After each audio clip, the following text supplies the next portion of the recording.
एखादा काहीतरी थोडा पैसा आदला द्या, एखाद्या शहरच्या ठिकाणी जातो, रिसोर्ट ठिकाणी, आणि माझा व्यापार चालू करतो. ठीक आहे, मला तुम्हाला दिलं. मग आली चोराची बारी. ती म्हणे का रे बाबा तुला काय द्यायचं? ती म्हणे मला शेडजीचा पत्ता द्या. विठ्ठल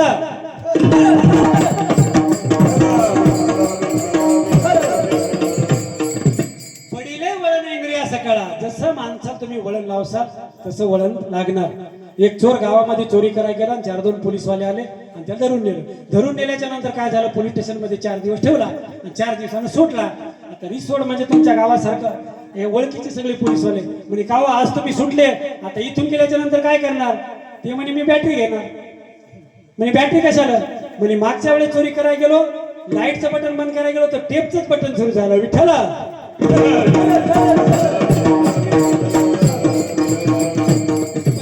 पण काय करणार महाराज? चोरीच करणार. म्हणून तुम्हाला सांगतो भगवंताचं नामचिंतन करा. काय गाणे महाराज जनाबाईने गाणे गायले की सुंदर माझे जाते ग फिरते बहुतेके अनवव्या गाऊ कौतुके तू ये रे वा विठ्ठला. ओव्या गाऊ कौतुके तू ये रे वा विठ्ठला. सासू आणि सासरा दिलतो दिसरा. सासू आणि सासरा दिलतो दिसरा. ओव्या गाऊ भरतारा तू ये रे वा विठ्ठला. ओव्या गाऊ भरतारा तू ये रे वा विठ्ठला. सणाबाईच्या काळात ते गाणे होते मला, आता तसे गाणे नाही राहिले. एका बाईनं सुंदर गाणं जोडलं की लिंबाच्या झाडाखाली माझा भाऊ दारू काढी आणि कोण्या मेल्यानं केली चाडीन आली पोलिसाची गाडी. अभंग आहेत का महाराज? बाया बाया पंढरपूरला गेल्या आणि एक बाय म्हणे म्हणणं माय भजन, म्हणणं माय भजन. मग तिनं चालू केलं. आता ती पहिलंच कधीला गिऱ्हाईक होतं महाराज, तिचा नवरा दारू पिसाय दिंडीमध्ये गेलं. तिने चालू केलं. आजी म्हणे म्हणणं आणि म्हणणं. आजीने आग्रह करू लागली कारण आजी आली इतकं महाराज भजन येते दिंडीत गेलं की पायाचंच नाही, विठ्ठलाचं नाव घेणार नाहीत. इठ्ठल इठ्ठल इठ्ठल म्हणते, म्हणजे इठ्ठल म्हणते. बरोबर आहे. मग त्या बाईनं चालू केलं म्हणे म्हणू म्हणे हो. मग त्या बाईनं काय महाराज असा सुंदर स्वर धरला आणि तिनं ते भजन चालू केलं. भजन बी इतकं गोड होतं महाराज की काय सांगावं तुम्हाला. विठ्ठल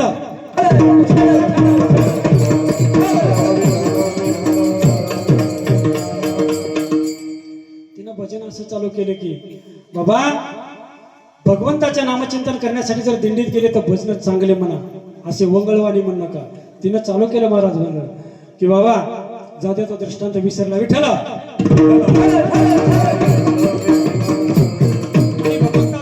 नामचिंतन करत असताना तुम्हाला सांगतो सर्वस्व भगवंताला अर्पण करावं. 1-2 तास आपण या कीर्तनामध्ये आल्याच्या नंतर आनंद घ्यावा महाराज. या जीवनामध्ये काही नाही राहिलं महाराज, काहीच उरलं नाही. सोबत काही घेऊन आलो नाही, सोबत न्यायचं नाही. माझे विश्वमाऊली ज्ञानोबा आहे आणि नामदेवराया पंढरपूरच्या यात्रेत गेले. पंढरपूरच्या यात्रेत गेल्याच्या नंतर दरकोस मुक्काम करत चंद्रभागेच्या ठिकाणी गेले आणि चंद्रभागेच्या ठिकाणी गेल्याच्या नंतर माझ्या विश्वमाऊली ज्ञानोबा आणि नामदेवरायांनी साधू संत ऋषी मुनीची बैठकीमध्ये तो विषय ऐकला महाराज. विषय चांगलाच ऐकायला पाहिजे, बेकार खाली विषय ऐकू नये. आणि विषय ऐकला की बा याने ग्रंथ लिहिला, त्याने हे अभंग लिहिले, असं याने गाथा लिहिला, याने गवळणी लिहिला, असं त्या ठिकाणी त्या चर्चेमध्ये ऐकलं. आणि ही गोष्ट माझ्या विश्वमाऊली ज्ञानोबा सोबत असताना नामदेवरायाला खटकली म्हणजे विरोध म्हणून नाही खटकली दाबली. पण त्याला वाटलं तर मी भगवंताच्या एवढा जवळचा असून, मी जर एवढा सरपंचाच्या जवळ असून मला जर घरकुल भेटत नाही तर मग काय फायदा. बरोबर आहे की नाही? मग नामदेवराला वाटलं मी जर देवाच्या एवढ्या जवळ आहे माझं काम का देव करत नाही. मग नामदेवराने काय केलं, संकल्प केला महाराज की शतकोटी तुझे करीना भंग. शतकोटी शोक अभंग करण्याचा संकल्प माझ्या विश्वमाऊली ज्ञानोबा सोबत असलेल्या नामदेवराने केला. आणि देवाने विचारलं अहो नामदेवराय कसं शक्य, का नाही शक्य देवा? देवा जर हे दरोडेखोर असणारा वाल्या जर वाल्मिक ऋषी होऊ शकतो आणि प्रभू रामचंद्र जन्माला यायच्या अगोदर जर तो रामाचं चरित्र लिहू शकतो तर मी तर तितका पापी नाही, मी का नाही करू शकत? पण देवाने सांगितलं नामदेवराया त्याला प्रमाणे महाराज की तयेवेळी होती आयुष्याची वृद्धी, आता ती अवधी थोडी आहे किंवा थोडी असेल. नामदेवराया वाल्मिकाने ज्यावेळेस रामायण लिहिलं त्यावेळेस त्याला आयुष्य भरपूर होतं, तुम्हाला तेवढा आयुष्य नाही. पण नामदेवराय अशी आठवते महाराज देवत खाऊ नका. सामान्य महिमा संताचा हातीचा मूर्ती रे ओ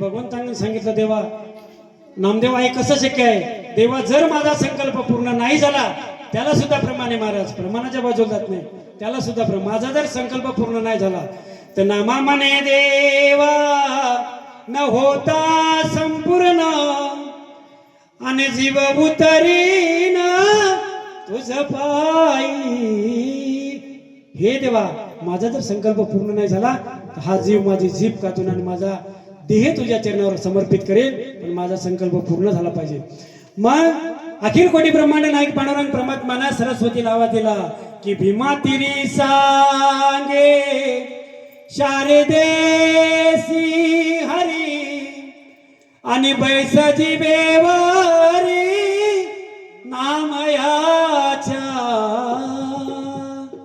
आणि सरस्वतीला आवाज दिला सरस्वती धावून आली तेव्हापासून म्हणतात महाराज की ज्याला गाता येते त्याला सरस्वती प्राप्त आहे महाराज एकदा या माणसाची टाळ्या वाजवा महाराज सुंदर गायन करतात महाराज बरोबर आहे ज्याला सरस्वती प्राप्त आहे महाराज तेच गाऊ शकते कोणाला नाही गाता येत पंढरपूरला जाता वेळेस तुम्हाला सांगतो ते दृष्टांत आठवला त्या बाईनं चालू केलं गाणं महाराज की मला नवऱ्यानं मारलं शेजारीनं त्या बाई कोणा गाते ते महाराज भर दिवाळीला दारू पिला यानं फटाका फोडिला शेजाऱ्याचा कापूस जळाला आणि लोकांना गध्यावानी मारलाव शेजारीनं त्या बाई कोणा गाते ते महाराज माझ्या बापानं अंधन दिलं यानं सारं विकून टाकलं टोनग दारू पिऊन आलं मला दन दन मारलं व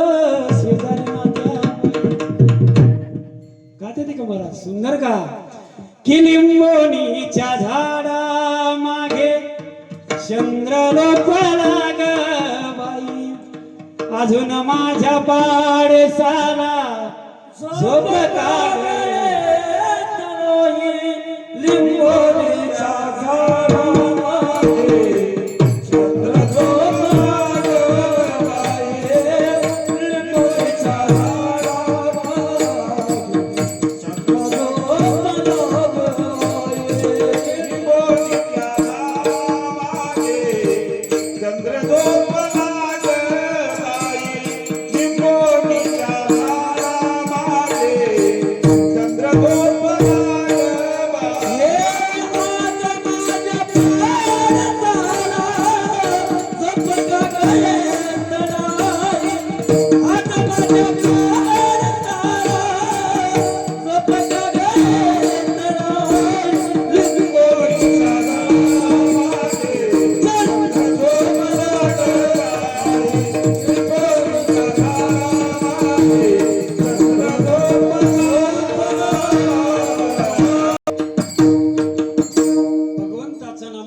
कोणत्याही गोष्टीचा विचार न करता भगवंताचा आपलाच करून घ्या की आपोला तो देव एक करून घ्यावा तेने विना जीवा सुख नव्हे येरते माईक दुःखाची जननी नाही आदी अंती अवसान येतच नाही महाराज पण माणूस तिथंच काय गुरफटते तुम्हाला सांगितलं अगोदर की पक्षी तसे गुंतत नाही पक्षी अंगणी उतरती ते का गुंतून या राहती ऐसे असावे संसारी दोरी प्राचीनाची दोरी मग तुम्हाला सांगतो नामचिंतन करत असताना कोणत्या गोष्टीचा संकोच ठेवू नका माझ्या ज्ञानोबा आहेत माझ्या नामदेवरायाचा संकल्प पूर्ण झाला आणि नामदेवराय परत शतकोटी अभंग पूर्ण झाल्याच्या नंतर अखिल कोटी ब्रह्मांड नायकाकडे गेले. वेळ कमी आहे म्हणून सांगतो तुम्हाला.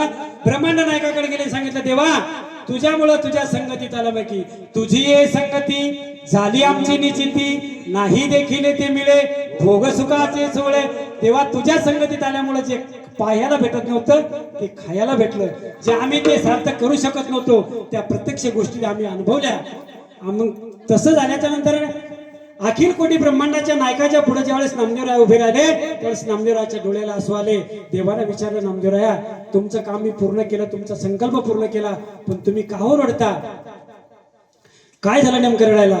तेव्हा नामदेवरायाने सांगितलं, देवा माझ्यासाठी तू इतक्या कष्ट यातना सहन केल्या, माझ्यासाठी तुला त्रास झाला.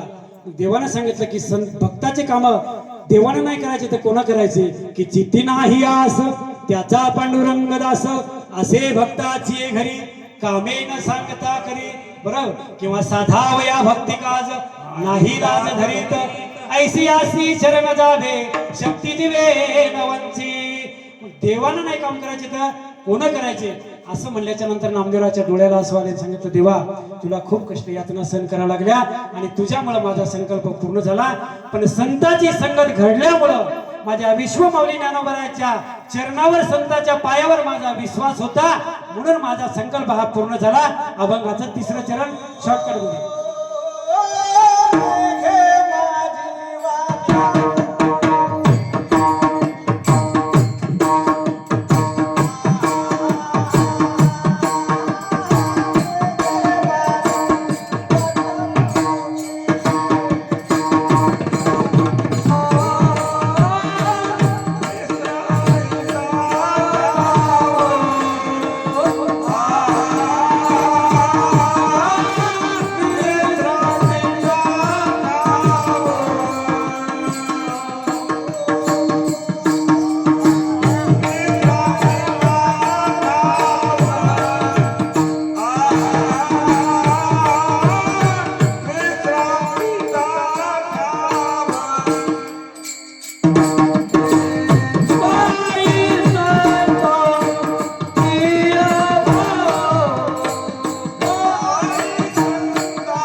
माझी वाचा जोटी महालाभ भुकासाठी.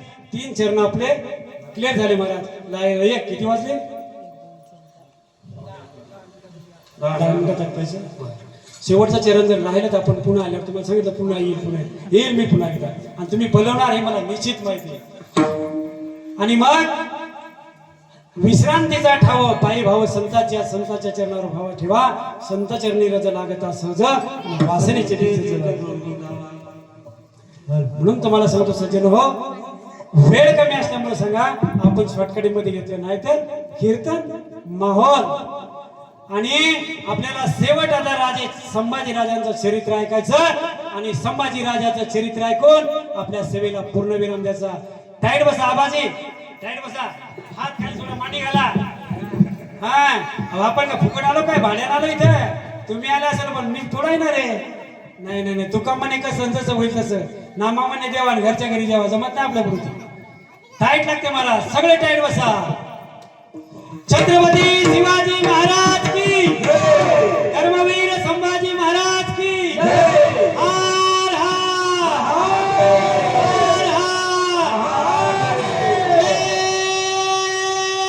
श्रीराम.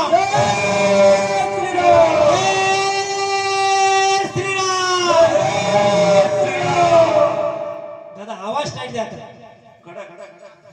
टाईट आवाज द्या, टाईट.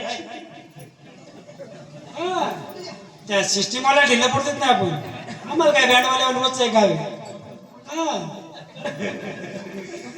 आणि ऐका मंडळी, या महाराष्ट्राला राजाला लाभलेला दुसरा राजे छत्रपती संभाजी महाराज. अरे धर्माचे पालन करणे पाखंड खंडन. काय महाराज, धर्मात आपण जन्माला आलो, आलो कुणीकडे आणि गेलो कुणीकडे याचं काहीच नाही. अरे तुम्हाला विनोद सांगून कोणी येईल, तुम्हाला विनोद सांगून जाईल, पण विनोद हा जीवनाचा विनोद झालाय. विनोद अरे जागा व्हा संघटित व्हा. जीवनाचा विनोद झाला महाराज, जीवनाचा. म्हणून संभाजी राजाचं चरित्र अवघ्या 10 मिनिटांमध्ये सांगतो, सेवेला पूर्ण विराम देतो महाराज.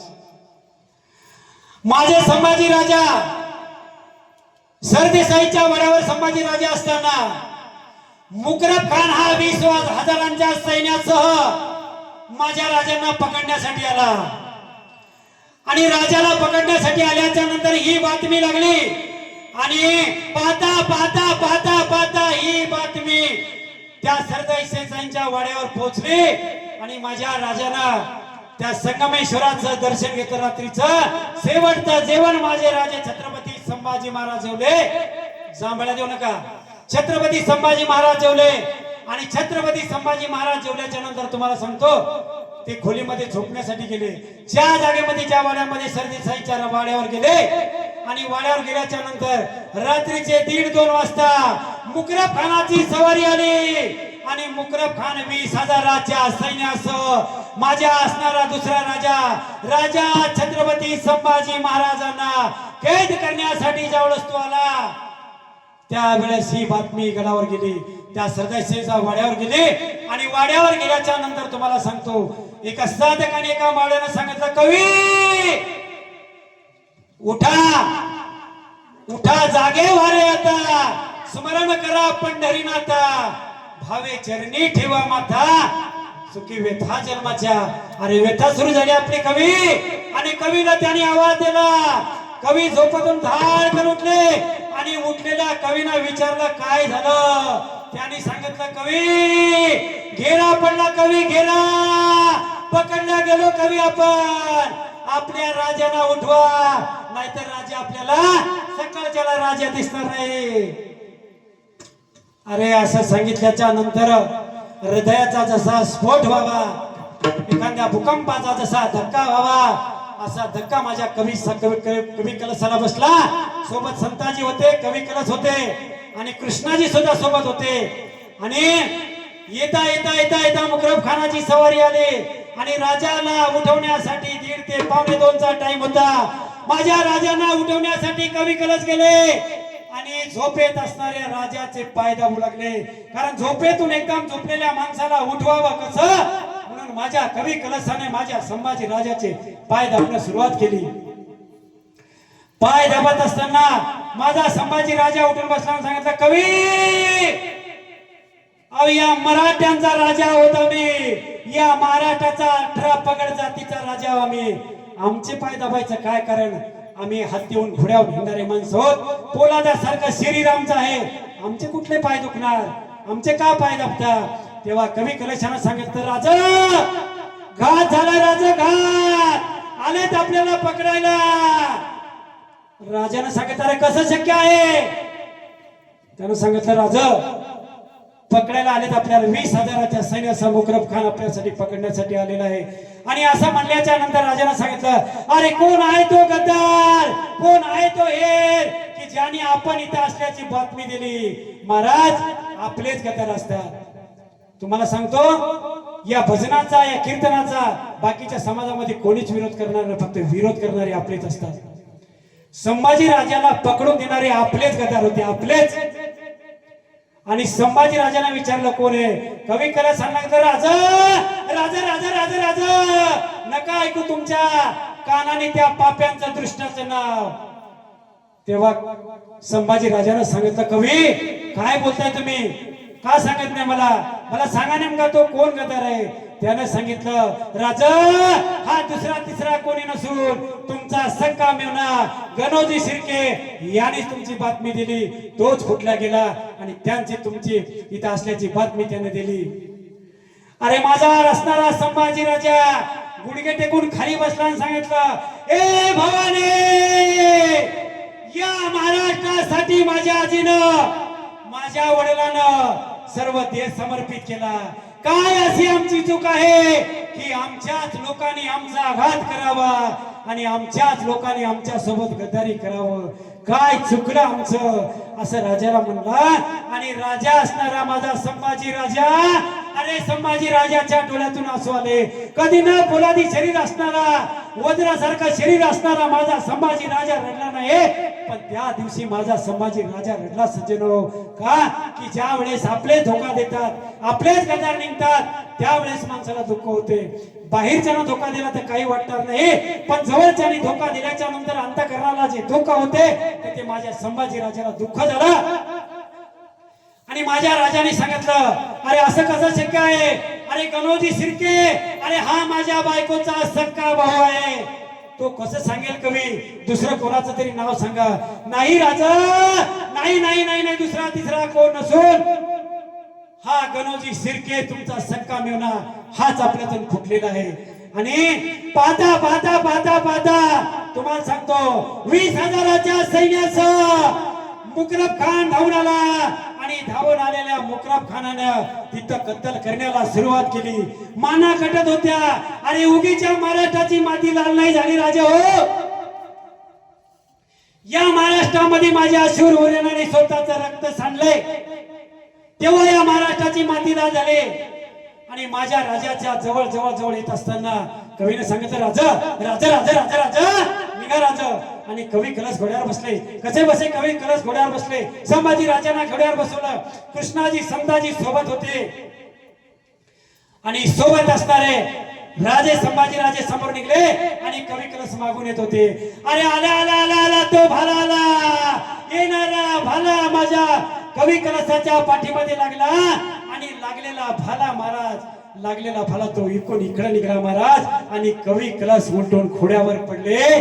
आणि घोड्यावर खाली पडल्याच्या नंतर माझ्या राजाने कवी कलशाला पाहिलं, सांगितलं, कवी सावध व्हा, कवी निघायचं आपल्याला. त्याने सांगितलं, राजा तुम्ही जा, माझी अवस्था येण्यासारखी नाही राजा. अरे लाख मेले तरी चालतील, पण लाखाचा पोशिंदा जगायला हवं राजा, लाखाचा पोशिंदा जगायला हवं. आणि कवी कलशाला संभाजी राजाला सांगितलं, राजा तुम्ही जा. राजाने सांगितलं, हे माझ्या आईने, हे माझ्या आजीने, माझ्या वडिलांनी शिकवलं नाही की सोबतच्या माणसाला इथे टाकून जावं. नाही ऐकला राजा, पळून नाही गेला महाराज राजा. नाहीतर राजा छत्रपती संभाजी महाराज जर तिथून जीव वाचून गेले असते तर आज माझे राजे असते महाराज. पण राजा गेला नाही. कवी कलशाला बसवलं. कसं बस घोड्यावर कवी कलशाला बसवलं. आणि कवी कलशाला बसवल्याच्या नंतर तुम्हाला सांगतो सज्जनो माय बापू, एकदा टाळ्याचा गजर करा. अरे या महाराष्ट्रातल्या आपण माणसावर जोरात टाळी वाजवा. अरे बाकीचे पैसे तुम्हाला दान सोडतो, पण माझ्या संभाजी राजासाठी एकदा टाळी वाजवा. की धर्म काय असतो, अरे त्या धर्म अठरा पगड जातीचा राजा काय असतो हे सांगण्यासाठी मी तुम्हाला आलो. अन्यथा तुमचे पाकिट पैसे न्यायला नाही आलो. 5,000 रुपये रोज कमवणारा मी स्वतः डॉक्टर आहे महाराज. मला भगवंतानी काही कमी दिलं नाही, पण मी चरित्र माझ्या राजाचं धर्म टिकावा आणि धर्माचं पालन व्हावं आणि या भगव्याचं रक्षण व्हावं आणि येणारे मंदिराचे सुरक्षित राहावं याच्यासाठी चरित्र सांगतो महाराज. अन्यथा चरित्र सांगण्यासाठी आणि पैसे उकळण्यासाठी तुमच्या इथं आलो नाही माता भगिनी बंधू भगिनींनो. आणि कवी कलशाला घोड्यावर बसवलं. कवी कलश कसे कसे घोड्यावर बसले. आणि संभाजी राजाने पाहिलं, आला आला आल्या आल्या त्या तलवारी आल्या. अरे आले ते भाले आले. आणि येणारा साखळदंड आला. आणि येणारा साखळदंड आला. आलेला साखळदंड 25 फुटाच्या अंतरावर माझ्या संभाजी राजाच्या अंगावर टाकण्यात आला राजा हो. आणि मराठ्याचा राजा, 18 पगड जातीचा राजा साखळदंडामध्ये जकडला गेला, साखळदंडामध्ये पकडला गेला. आणि माझा राजा कैद झाला. आणि साखळदंडानं घट बांधलेल्या संभाजी राजाला पकडण्यात आलं. आणि संभाजी राजाला पकडल्याच्या नंतर हत्तीच्या पायाला बांधण्यात आलं. आणि संभाजी राजाची वरात काढली. आणि माझ्या राजाची धिंड निघली महाराज, धिंड. या लोकांनी उघड्या डोळ्याने पाहिली, पण एक समोर आला नाही महाराज. माझ्या राजाचं चरित्र सांगताना मी भानावर राहत नाही महाराज. इतकं माझ्या राजासाठी मी प्रेम करतो. अरे तुका म्हणे का मरणाची सरे आणि उत्तमाची उरे कीर्ती मागे. आणि बोलता बोलता जर ते जरी इथं समर्पित झाला तरी माझ्या राजाचे उपकार फिटणार नाही. एवढे उपकार माझ्या राजाने केले, एवढे उपकार माझ्या राजाने. आणि राजा पकडला गेला. राजा नेलाने औरंगजेबाच्या समोर उभा केला. वेळ कमी असल्यामुळे तुम्हाला सांगतो, औरंगजेबाच्या समोर राजा छत्रपती संभाजी राजांना उभा करण्यात आलं आणि संभाजी राजाला विचारलं, ए संभा, 8 साल का था, 8-9 बरस का था तब आया था तू, आप तेरी याद मुझे आ गई तो कि तुमने क्या बोला था. अरे औरंगजेबाने 8-9 वर्षाचा राजा असताना विचारलं होतं, ए संभा, क्या तुम्हें हमारा डर नहीं लगता. राजाने सांगितलं, हमें किसी का डर नहीं लगता, लेकिन हमारा डर सबको लगता, हमारा डर सबको लगता. असा राजा होता महाराज. टाळ्या वाजवा रे दादा हो. आणि माझा राजा पकडला गेला आणि औरंगजेबाच्या समोर उभा केल्याच्या नंतर औरंगजेबाने प्रश्न केला, ए समा, क्या तुम्हें इस्लाम कबूल है. अरे साखळ दंडामध्ये बांधलेला, घट्ट बांधलेला राजा, 25 ते 40 माणसानं पकडलेला राजा 4 पावलं पुढं चालत गेला. औरंगजेबाच्या अंगावर चालत गेला. ए औरंग्या, खबरदार जर धर्माच्या आणि राजाच्या आणि माझ्या बाबतीत बोलशील, अरे माझा धर्म, माझी आस्था, अरे माझी निष्ठा ही मला प्यारी आहे.